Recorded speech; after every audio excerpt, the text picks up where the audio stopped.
नमस्कार. मराठी गृहिणी या आपल्या यूट्यूब चॅनलमध्ये मी वर्षा तुम्हा सर्वांचं मनापासून स्वागत करते. आज आपण झणझणीत असा पावट्याचा रस्सा बनवणार आहोत. सध्या आता पावट्याचा सीझन चालू आहे, त्यामुळे खूप छान क्वालिटीच्या पावट्याच्या शेंगा आपल्याला बाजारात मिळून जातात आणि चांगल्या चवदार आणि कसदार अशा शेंगा आपल्याला मिळतात.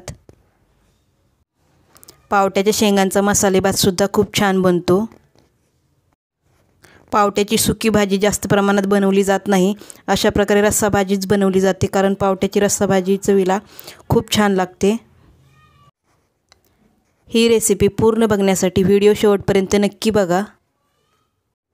चला तर मग आपण आपल्या रेसिपीला सुरुवात करूया.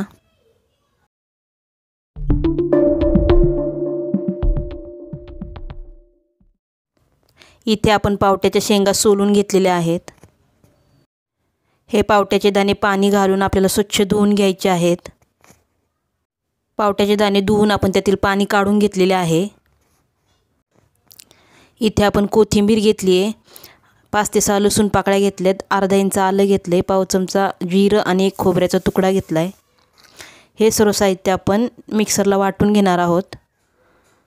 हे बघा, आपण सर्व साहित्य मिक्सरला वाटून घेतलं आहे. कढई आता आपली गरम झालेली आहे. आपण त्यात तेल घालून घ्यायचे.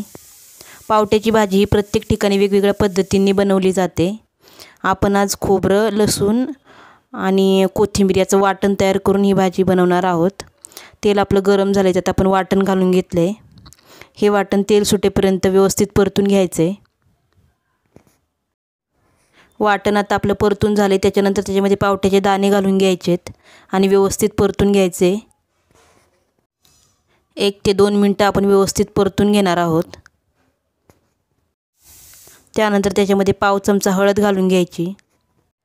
भाजीचा रस्सा किती बनवणार आहात त्या अंदाजानुसार मीठ घालून घ्यायचं आहे. मी इथे छोटा 1.5 चमचा मीठ घातले. त्यानंतर 1 ते 1.5 चमचा घरगुती मसाला घालून घ्यायचा आणि सर्व साहित्य व्यवस्थित परतून घ्यायचे. सीझन वाईज भाज्या फळे आपण खाल्ली पाहिजेत. त्यानंतर आपण 1 चमचा ज्वारी आणि तांदळाचं मिक्स जे पीठ असतं आपण भाकरीसाठी वापरतो ते घालून घेणार आहोत आणि त्याच्यानंतर व्यवस्थित परतून घ्यायची आहे भाजी. या पिठामुळे भाजी मिळून येण्यास मदत होते. त्यानंतर आपण त्यात 2 ते 2.5 ग्लास गरम पाणी घालून घेणार आहोत. गरम पाण्यामुळे भाजीला चव खूप छान येते. हाय फ्लेमवर भाजीला आपण एक उकळी काढून घेणार आहोत. हे बघा, आपल्या भाजीला आता छान उकळी आलेली आहे.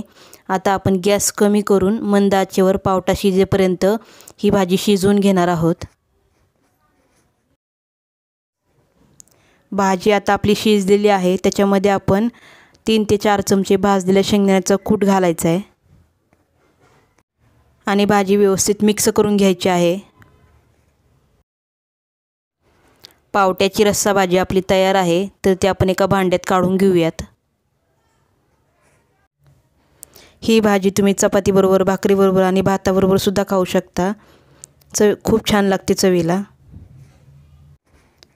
आपली आजची रेसिपी तुम्हाला कशी वाटली कमेंट करून नक्की सांगा आणि आपल्या मराठी गृहिणी या चॅनलला लाईक करा, शेअर करा आणि सबस्क्राईब करा.